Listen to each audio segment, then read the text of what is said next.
Have you ever noticed that when you open the Bible, there's a big jump in time between the Old and New Testaments? It's like flipping a page and suddenly 400 years have vanished. This period is often called the silent years, a time when it's said God didn't speak through prophets. But were these years truly silent? Far from it. This was an era of empires clashing, revolutionary ideas spreading, and a tiny nation fighting for its soul. This is the story of what happened between the Testaments. Our story begins around 400 BC.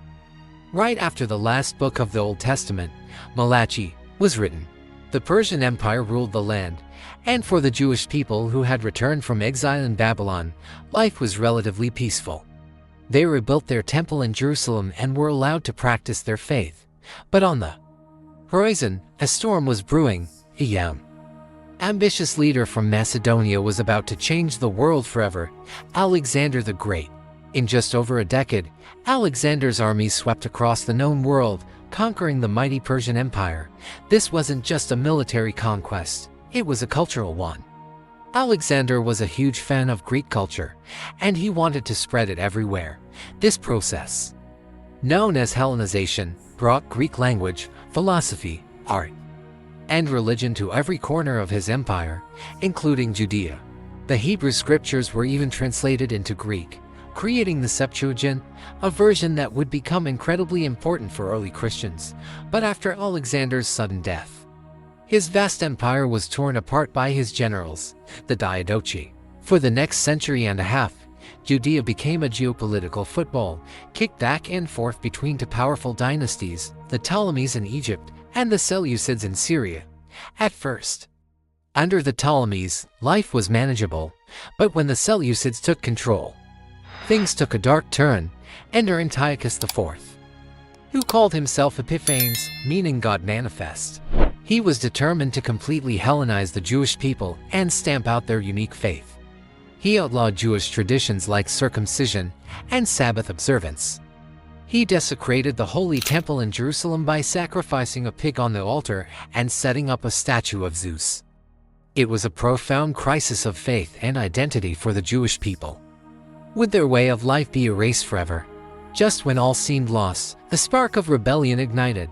An elderly priest named Mattathias and his 5 sons, known as the Maccabees, refused to bow to Antiochus. They fled to the hills and launched a guerrilla war against the mighty Seleucid army, led by the brilliant military strategist Judas Maccabeus. This small band of rebels achieved the impossible. Against all odds, they drove the Seleucids out of Jerusalem, cleansed the temple, and rededicated it to God. This miraculous victory is still celebrated today by Jewish people around the world as Hanukkah, the Festival of Lights.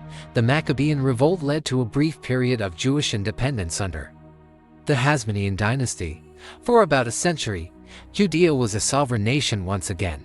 However, internal conflicts and political infighting weakened the kingdom, making it vulnerable to the next great power rising in the west, Rome. In 63 BC, the Roman general Pompey marched into Jerusalem, and the era of Jewish independence came to an end. Judea became a province of the vast Roman Empire. It was into this world that Jesus was born, a world under Roman occupation, but buzzing with the memory of Maccabean heroes and fervent expectation for a Messiah, a Savior who would finally deliver them. The silent years were anything but quiet. They were a crucible of change that shaped the political, cultural, and religious landscape, setting the stage perfectly for the events of the New Testament. The Pharisees, the Sadducees, the synagogues, the expectation of a coming king. All these key elements of the Gospels have their roots in this turbulent 400-year period. So the next time you flip that page from Malachi to Matthew, remember the epic story that fills the gap. It's a tale of empires, rebellion, and unwavering faith that proves even in times that seem silent, history is being written, and a grander plan is unfolding. Thanks for watching. If you found this journey into the past interesting, please hit that like button and subscribe for more stories hidden between the lines. See you next time.